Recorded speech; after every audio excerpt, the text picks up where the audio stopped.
Сәлеметсіздер ме балалар? Екінші сабақ. Таңертең.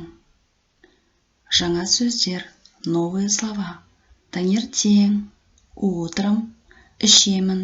Пью. Жеймін. Ем. Кушаю. Бірінші тапсырма. Тыңда, қайтала. Послушай и повтори.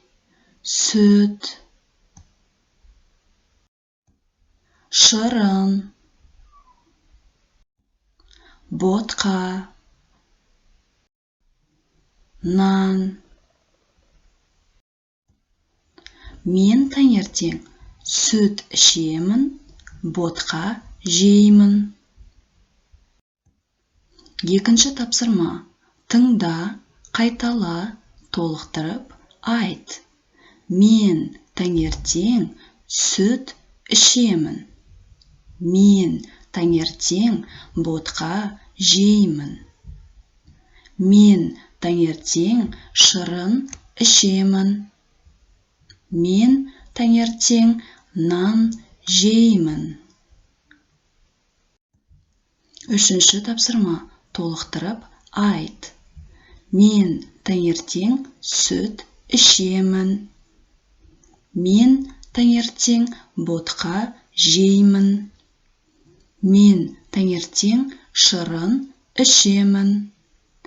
Мен таңертең нан жеймін.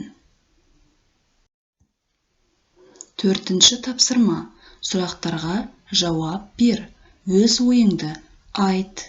Сен таңертең не ішесің?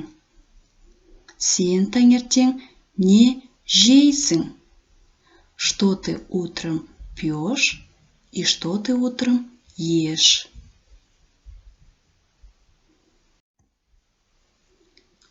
Ү дыбысы. Ү әріпі. Ү дауысты дыбыс. Үй.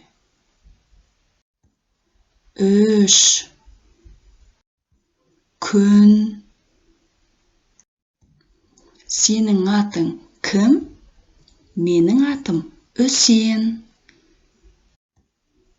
Есте сақта, сұрақтарға дұрыс жауап беруге тырыс. Кім? Үсен. Не? Үй. Неше? Үш. Қандай? Қандай күн? Сары күн.